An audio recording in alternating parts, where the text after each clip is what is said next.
ಇವತ್ತು ನಾವು 4ನೇ ತರಗತಿಯ ಒಂದು ವೀರಮಾತೆ ಜೀಜಾಬಾಯಿ ಒಂದು ಪಾಠದ ಬಗ್ಗೆ ಇವತ್ತು ನಾವು ನೋಡೋಣ. ಇವಾಗ ನಿಮಗೆ ಶಿವಾಜಿ ಅಂತಂದರೆ ಇತಿಹಾಸದಲ್ಲಿ ಒಂದು ಮಹತ್ವದ ಒಂದು ಸ್ಥಾನವನ್ನು ಪಡೆದುಕೊಂಡಿರುವುದನ್ನು ನಾವು ಕಾಣುತ್ತೇವೆ. ಒಂದು ಮರಾಠ ಸಾಮ್ರಾಜ್ಯದ ಒಂದು ಉನ್ನತಿಗೆ ಕಾರಣರಾದಂಥ ಒಂದು ಛತ್ರಪತಿ ಶಿವಾಜಿ. ಹೀಗೆ ಅವರ ಒಂದು ಛತ್ರಪತಿ ಶಿವಾಜಿಯ ಹಿಂದೆ ಒಂದು ಹೆಣ್ಣು ಯಾವ ರೀತಿ ಕಾರಣವಾಗಿರ್ಬೋದು, ವೀರಮಾತೆ ಜೀಜಾಬಾಯಿ. ಅವರ ತಾಯಿಯಾದಂಥ ವೀರಮಾತೆ ಜೀಜಾಬಾಯಿ ಅವರು ಒಂದು ನೇತೃತ್ವದಲ್ಲಿ, ಆ ಒಂದು ಮಾರ್ಗದರ್ಶನದಲ್ಲಿ ಶಿವಾಜಿಯ ವ್ಯಕ್ತಿತ್ವ ಯಾವ ರೀತಿ ರೂಪುಗೊಂಡಿತ್ತು ಎಂಬುದನ್ನು ನಾವು ನೋಡುತ್ತೇವೆ. ಅದೇ ರೀತಿಯಲ್ಲಿ ಶಿವಾಜಿಯು ಎತ್ತ ತಾಯಿ ವೀರಮಾತೆ, ಶಿವಾಜಿಯನ್ನು ಎತ್ತ ತಾಯಿ ವೀರಮಾತೆ ಜೀಜಾಬಾಯಿ ಅವರ ಬಗ್ಗೆ ಇವತ್ತು ನಾವು ಈ ತರಗತಿಯಲ್ಲಿ ಒಂದು ವೀರಮಾತೆ ಜೀಜಾಬಾಯಿಯವರ ಪಾಠದ ಬಗ್ಗೆ ಇವತ್ತು ನಾವು ಅವರು ಮಾಡಿರುವ ಸಾಧನೆಗಳ ಬಗ್ಗೆ ಇವತ್ತು ನಾವು ಈ ಒಂದು ಪಾಠದ ಮೂಲಕ ನಾವು ಹಂತ ಹಂತವಾಗಿ ನೋಡೋಣ ಮಕ್ಕಳೇ. ಮಾತಾಜಿಯವರಿಗೆ ನನ್ನ ಪ್ರಣಾಮಗಳು. ಮಾತಾಜಿಯವರಿಗೆ ನನ್ನ ಪ್ರಣಾಮಗಳು. ಚಿಗುರು ಮೀಸೆಯ ವೀರಬಾಲಕ ಅಂದರೆ ಚಿಗುರು ಮೀಸೆಯ ವೀರಬಾಲಕ ನಮ್ರತೆಯಿಂದ ನುಡಿದನು. ಉಸಿನಗೆ ಬೀರುತ್ತಾ ಅವನ ತಾಯಿ, ಬಾ ಕಂದ ಇಲ್ಲಿ ಕುಳಿತುಕೋ ಅಂತಂದರೆ ಇಲ್ಲಿ ಜೀಜಾಬಾಯಿ ಏನು ಮಾಡ್ತಾರೆ, ತನ್ನ ಮಗನನ್ನು ಕರೆದು ಬಾ ಕಂದ ಇಲ್ಲಿ ಕುಳಿತುಕೋ, ಆಗಲಿ ತಾಯಿ ಎಂದು ಬಾಲಕ ಕುಳಿತುಕೊಂಡನು. ಅಮ್ಮ ನನ್ನನ್ನು ಕರೆಸಿದಂಥ ಕಾರಣವೇನು ಅಂತಂದರೆ ಶಿವಾಜಿ ಏನು ಮಾಡ್ತಾನೆ, ಶಿವಾಜಿ ಅಮ್ಮ ನನ್ನನ್ನು ಕರೆಸಿದ ಕಾರಣವೇನು, ಏನು ಕಾರಣ, ನನ್ನನ್ನು ಯಾಕೆ ಕರೆಸ್ದೆ ಅಂತ ಮಗ ಕೇಳ್ತಾನೆ. ನನ್ನಿಂದ ಏನಾಗಬೇಕು ಹೇಳು ತಾಯಿ ಅಂತಂದರೆ ನನ್ನಿಂದ ಏನಾದರೂ ಆಗಬೇಕಾ, ಏನಾದರೂ ಕೆಲಸ ಆಗಬೇಕಾ ಅಂತ ಆ ಒಂದು ಮಗ ತಾಯಿಯನ್ನು ಕೇಳ್ತಾನೆ ಎಂದನು. ಬಾಲಕ, ನಾನು ಕೇಳಿದ್ದನ್ನು ಕೊಡುವೆಯಾ ಮಗನೇ ಅಂತಂದರೆ ಆ ತಾಯಿ ಏನು ಮಾಡ್ತಾಳೆ, ಮಗನನ್ನು ನಾನು ಏನು ಕೇಳ್ತೀನಿ ನೀನು ಅದನ್ನು ಕೊಡ್ತೀಯಾ ಅಂತ ಕ್ವಶನ್ ಮಾಡ್ತಾಳೆ ಎಂದು ತಾಯಿ ಅಭಿಮಾನದಿಂದ ನುಡಿದಳು.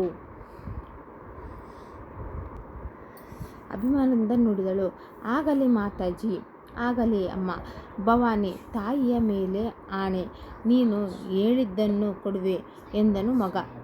ತಾಯಿ ಮನಸ್ಸಿನಲ್ಲಿಯೇ ಯೋಚಿಸುತ್ತಾ, ಕುಮಾರ ಆಡಿದ ಮಾತಿನಂತೆ ನಾನು ಕೇಳಿದ್ದನ್ನು ಕೊಡಬೇಕು ಎಂದಳು ಅಂತಂದರೆ ಮಗ ಹೇಳ್ತಾನೆ, ನೀನು ಏನು ಹೇಳಿದ್ರು ನಾನು ನಡೆಸ್ಕೊಡ್ತೀನಿ ಅಂತ ಹೇಳ್ತಾನೆ. ಅದಕ್ಕೆ ತಾಯಿ ಹೇಳ್ತಾಳೆ, ಆಡಿದ ಮಾತಿನಂತೆ ನಾನು ಕೇಳಿದ್ದನ್ನು ನೀನು ಕೊಡಬೇಕು ಅಂತ ಆ ತಾಯಿ ಮಗನನ್ನು ಕೇಳಿದಳು. ಕೇಳು ತಾಯಿ, ಅಗತ್ಯವಾಗಿ ನೀಡುತ್ತೇನೆ ಅಂದರೆ ಅಗತ್ಯವಾಗಿ ನಾನು ನಡೆಸ್ಕೊಡ್ತೀನಿ ಅಂತ ಹೇಳ್ತಾನೆ. ಯಾರು, ಶಿವಾಜಿ ಎಂದನು ಮಗ ಸಂತೋಷದಿಂದ. ತಾನು ಧನ್ಯ ಕಂದ, ಈಗ ಹೇಳುವೆನು ಕೇಳು. ಕೊಂಡಣ ದುರ್ಗವು ಮೊಘಲರ ವಶದಲ್ಲಿದೆ ಅಂತಂದರೆ ಕೊಂಡಣ ದುರ್ಗವು ಮೊಘಲರ ಒಂದು ವಶದಲ್ಲಿದೆ, ಅದನ್ನು ನೀನು ಗೆದ್ದು ನನಗೆ ಬಹುಮಾನವಾಗಿ ಕೊಡಬೇಕು ಅಂತಂದರೆ ಆ ಶಿವಾಜಿಗೆ ಏನು ಮಾಡ್ತಾಳೆ, ಆ ತಾಯಿ ಜೀಜಾಬಾಯಿ ಹೇಳ್ತಾಳೆ, ನೀನು ಕೊಂಡಣ ದುರ್ಗವನ್ನು ನನಗೆ, ಅದು ಮೊಘಲರ ವಶದಲ್ಲಿದೆ, ಅದನ್ನು ನೀನು ನನಗೆ ಗೆದ್ದು ಬಹುಮಾನವಾಗಿ ಕೊಡಬೇಕು ಅಂತ ಆ ತಾಯಿ ಹೇಳ್ತಾಳೆ. ಹೆಮ್ಮೆಯಿಂದ ಮಗನನ್ನು ನೋಡುತ್ತಾ ತಾಯಿ ಈ ರೀತಿ ಸಂಭಾಷಣೆ ನಡೆಸಿದಂಥ ತಾಯಿ ಮಗ ಯಾರು ಗೊತ್ತೇ, ಇವರೇ ಭಾರತದ ಇತಿಹಾಸದಲ್ಲಿ ಶಾಶ್ವತ ಸ್ಥಾನ ಪಡೆದಿರುವಂಥ ವೀರಮಾತೆ ಜೀಜಾಬಾಯಿ ಹಾಗೂ ಅವರ ಪುತ್ರ ಮರಾಠ ಸಾಮ್ರಾಜ್ಯದ ಉನ್ನತಿಗೆ ಕಾರಣವಾದಂಥ ಛತ್ರಪತಿ ಶಿವಾಜಿ. ಜೀಜಾಬಾಯಿ ಕ್ರಿಸ್ತಶಕ 1594ರಲ್ಲಿ ಲಖುಜಿ ಜಾಧವ್ ರಾವ್ ಅವರ ಮಗಳಾಗಿ ಜನಿಸಿದಳು. ಕ್ರಿಸ್ತಶಕ 1603ರಲ್ಲಿ ಶಹಾಜಿಯನ್ನು ವಿವಾಹವಾದಳು. ಶಹಾಜಿಯು ಬಿಜಾಪುರ ಆದಿಲ್ ಶಾಹಿಯಲ್ಲಿ ಉದ್ಯೋಗ ಮಾಡುತ್ತಿದ್ದನು. ಅಂತಂದರೆ ಎಲ್ಲಿ ಉದ್ಯೋಗ ಮಾಡ್ತಿದ್ದನು, ಬಿಜಾಪುರದ ಆದಿಲ್ ಶಾಹಿಯಲ್ಲಿ ಉದ್ಯೋಗ ಮಾಡುತ್ತಿದ್ದನು. ಕ್ರಿಸ್ತಶಕ 1627ರಲ್ಲಿ ಶಿವನೇರಿ ದುರ್ಗದಲ್ಲಿ ಈ ದಂಪತಿಗಳ ಮಗನಾಗಿ ಶಿವಾಜಿಯು ಜನಿಸಿದನು. ಶಹಾಜಿಯು ಮಗ ಶಿವಾಜಿಯನ್ನು ಗುರುವಾರ ದಾದಾಜಿ ಕೊಂಡ ದೇವನಲ್ಲಿ ವಿದ್ಯಾಭ್ಯಾಸಕ್ಕಾಗಿ ಕಳುಹಿಸಿದನು. ಗುರು ದಾದಾಜಿ ಕೊಂಡ ದೇವನು ಶಿವಾಜಿಗೆ ಕತ್ತಿ ವರಸೆ, ಕುದುರೆ ಸವಾರಿ ಮುಂತಾದಂಥ ಯುದ್ಧ ಕಲೆಗಳನ್ನು ಕಲಿಸಿದನು. ಅವನು ಏನು ಮಾಡ್ದ, ದಾದಾಜಿ ಕೊಂಡದೇವನು ಶಿವಾಜಿಗೆ ಕತ್ತಿ ವರಸೆ, ಕುದುರೆ ಸವಾರಿ ಹೀಗೆ ಮುಂತಾದ ಯುದ್ಧ ಕಲೆಗಳನ್ನು ಕಲಿಸಿದನು. ಶಹಾಜಿ ಅನಿವಾರ್ಯವಾಗಿ ತನ್ನಿಂದ ದೂರವಾದಾಗ ಜೀಜಾಬಾಯಿ ಬಹಳ ನೊಂದುಕೊಂಡಳು. ಆದರೂ ಎದೆಗುಂದದೆ ಸ್ವತಂತ್ರವಾಗಿ ಬದುಕಲು ಪ್ರಾರಂಭಿಸಿದಳು. ಮಗನನ್ನು ಓರ್ವ ವೀರ ಯೋಧನನ್ನಾಗಿ ಬೆಳೆಸುವಂಥ ಒಂಗನಸಿನೊಂದಿಗೆ, ಅಂತಂದರೆ ಏನು ಮಾಡ್ತಾಳೆ, ಆ ಒಂದು ಜೀಜಾಬಾಯಿ ಶಿವಾಜಿಯನ್ನು ಓರ್ವ ವೀರ ಯೋಧನನ್ನಾಗಿ ಬೆಳೆಸುವಂಥ ಒಂದು ಒಂಗನಸಿನೊಂದಿಗೆ ಪುಣೆಗೆ ಬಂದು ಅವನೊಂದಿಗೆ ನೆಲೆಸಿದಳು. ಜೀಜಾಬಾಯಿ ಜಾಣಾಕ್ಷ ಹೆಣ್ಣುಮಗಳು. ಕೇವಲ ಓರ್ವ ಸಾಮಾನ್ಯ ಮಹಿಳೆಯಂತೆ ಬದುಕಿನ ಆಗುಹೋಗುಗಳನ್ನು ನೆನೆದು ದುಃಖಿಸುವಂಥ ಹೆಣ್ಣಾಗಲಿಲ್ಲ. ಅಖಂಡ ಭಾರತದಲ್ಲಿ ಮೊಘಲರ ಆಳ್ವಿಕೆಯನ್ನು ಕೊನೆಗೊಳಿಸಲು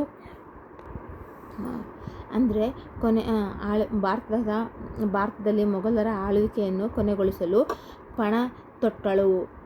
ಭಾರತದಾದ್ಯಂತ ಮರಾಠರ ಸಾಮ್ರಾಜ್ಯದ ವಿಜಯ ಪತಾಕೆಯನ್ನು ಹಾರಿಸಬೇಕು ಎಂದು ತೀರ್ಮಾನಿಸಿದಳು. ಅಂತಂದರೆ ಅವಳು ಭಾರತದಾದ್ಯಂತ ಮರಾಠರ ಸಾಮ್ರಾಜ್ಯದ ಒಂದು ವಿಜಯ ಪತಾಕೆಯನ್ನು ಹಾರಿಸಬೇಕೆಂದು ಅವಳು ಏನು ಮಾಡಿದಳು, ಜೀಜಾಬಾಯಿ ತೀರ್ಮಾನಿಸಿದಳು. ಪರಕೀಯರ ಒಂದು ಗುಲಾಮಗಿರಿಯಿಂದ ಹೊರಬಂದು, ಅಂತಂದರೆ ಜೀಜಾಬಾಯಿ ಪರಕೀಯರ ಒಂದು ಗುಲಾಮಗಿರಿಯಿಂದ ಹೊರಬಂದು ಸ್ವತಂತ್ರವಾಗಿ ಬಾಳಬೇಕು ಎಂದು ನಿರ್ಧರಿಸಿದಳು. ಶಿವಾಜಿ ಪ್ರತಿನಿತ್ಯ ರಾಮಾಯಣ, ಮಹಾಭಾರತ ಮುಂತಾದಂಥ ಪುರಾಣ ಪುಣ್ಯಕಥೆಗಳನ್ನು ಹೇಳುತ್ತಿದ್ದಳು. ಅಂತಂದರೆ ಪ್ರತಿನಿತ್ಯ ಏನು ಮಾಡ್ತಿದ್ದಳು, ಒಂದು ಮಗನಿಗೆ ರಾಮಾಯಣ, ಮಹಾಭಾರತ ಮುಂತಾದಂಥ ಪುಣ್ಯಕಥೆಗಳ ಬಗ್ಗೆ ಮಗನಿಗೆ ಹೇಳಿಕೊಡುತ್ತಿದ್ದಳು. ನ್ಯಾಯ, ನೀತಿ, ಸ್ತ್ರೀಯರಲ್ಲಿ ಗೌರವ, ಕಷ್ಟ ಸಹಿಷ್ಣುತೆ ಇತ್ಯಾದಿ ಗುಣಗಳನ್ನು ಚಿಕ್ಕಂದಿನಿಂದಲೇ ಮಗನಿಗೆ ಬೆಳೆಸಿದಳು. ಅಂತಂದರೆ ಆ ಒಂದು ತಾಯಿ ಮಗನಿಗೆ ರಾಮಾಯಣ, ಮಹಾಭಾರತಗಳ ಬಗ್ಗೆ, ಪುಣ್ಯಕಥೆಗಳ ಬಗ್ಗೆ ಮಗನಿಗೆ ವಿವರವಾಗಿ ಹೇಳುತ್ತಿದ್ದಳು. ನ್ಯಾಯ ನೀತಿಯ ಬಗ್ಗೆ ಹೇಳಿಕೊಡುತ್ತಿದ್ದಳು. ಸ್ತ್ರೀಯರಲ್ಲಿ ಗೌರವ ಆಗಿರ್ಬೋದು, ಕಷ್ಟ ಸಹಿಷ್ಣುತೆ ಆಗಿರ್ಬೋದು ಇತ್ಯಾದಿ ಒಂದು ಉತ್ತಮ ಗುಣಗಳ ಬಗ್ಗೆ ಮಗನಲ್ಲಿ ಸಣ್ಣವನಿದ್ದಾಗಲೇ ಅವನಿಗೆ ಮಗನಲ್ಲಿ ಉತ್ತಮ ಗುಣಗಳನ್ನು ಬೆಳೆಸಿದಳು. ಶಿವಾಜಿಗೆ ವೀರಪುರುಷರ ಕಥೆಗಳನ್ನು ಹೇಳುವಂಥ ಸಾಹಸಿ ಕೆಲಸಗಳನ್ನು ಮಾಡುವ ಆದರ್ಶಗಳನ್ನು ಬಾಲ್ಯದಿಂದಲೇ ಬಿತ್ತಿದಳು. ಹೀಗೆ ಜೀಜಾಬಾಯಿ ಮಗನಲ್ಲಿ ಧೈರ್ಯ, ಸ್ವಾಭಿಮಾನ, ಅಂದರೆ ಜೀಜಾಬಾಯಿ ತನ್ನ ಮಗನಾದಂಥ ಶಿವಾಜಿಗೆ ಧೈರ್ಯ ಆಗಿರ್ಬೋದು, ಸ್ವಾಭಿಮಾನ ಆಗಿರ್ಬೋದು, ಸಾಹಸ ಆಗಿರ್ಬೋದು, ಸೇವೆ, ತ್ಯಾಗ ಮುಂತಾದಂಥ ಮೌಲ್ಯಗಳನ್ನು ಬಾಲ್ಯದಲ್ಲಿಯೇ ತುಂಬಿದಳು. ಅವನನ್ನು ಉತ್ತಮ ದೇಶಭಕ್ತನನ್ನಾಗಿ ಬೆಳೆಸಿದಳು. ಆ ಒಂದು ಶಿವಾಜಿಯನ್ನು ಒಂದು ಉತ್ತಮ ದೇಶಭಕ್ತನನ್ನಾಗಿ ಬೆಳೆಸಿದಳು. ಅಖಂಡ ಮರಾಠ ಸಾಮ್ರಾಜ್ಯದ ಉನ್ನತಿಗೆ ದಾರಿದೀಪವಾದಳು. ಅಂದರೆ ಅವಳು ಏನು ಮಾಡಿದಳು, ಮರಾಠರ ಒಂದು ಸಾಮ್ರಾಜ್ಯದ ಉನ್ನತಿಗೆ ಒಂದು ದಾರಿದೀಪವಾದಳು.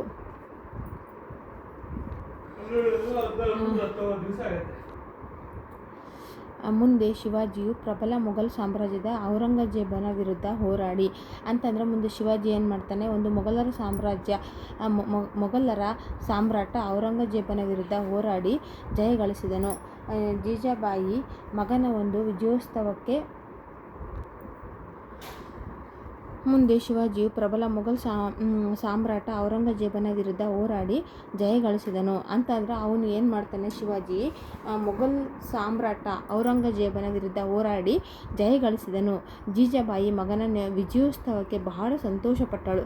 ರಾಯಗಢದಲ್ಲಿ ಶಿವಾಜಿಯು ಪಟ್ಟಾಭಿಷೇಕವು ಅತ್ಯಂತ ವೈಭವದಿಂದ ನಡೆಯಿತು.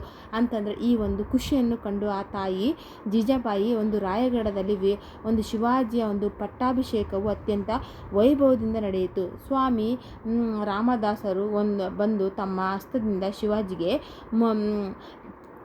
ಮುಕುಟಧಾರಣೆ ಮಾಡಿದರು.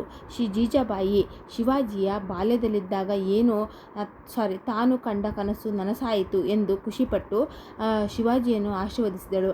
ಅಂದು ಅವಳು ಸಹ ರಾಜಮಾತೆ ಎನಿಸಿಕೊಂಡಳು. ಈ ಸಂತೋಷದ ದಿನಗಳನ್ನು ಅನುಭವಿಸಲು ಹೆಚ್ಚು ಅವಕಾಶ ಜೀಜಾಬಾಯಿಗೆ ಲಭಿಸಲಿಲ್ಲ. ಶಿವಾಜಿ ಗದ್ದಿಗೆಯನ್ನೇರಿದಂಥ ಕೆಲವೇ ದಿನಗಳಲ್ಲಿ ಹಾಸಿಗೆ ಹಿಡಿದಳು.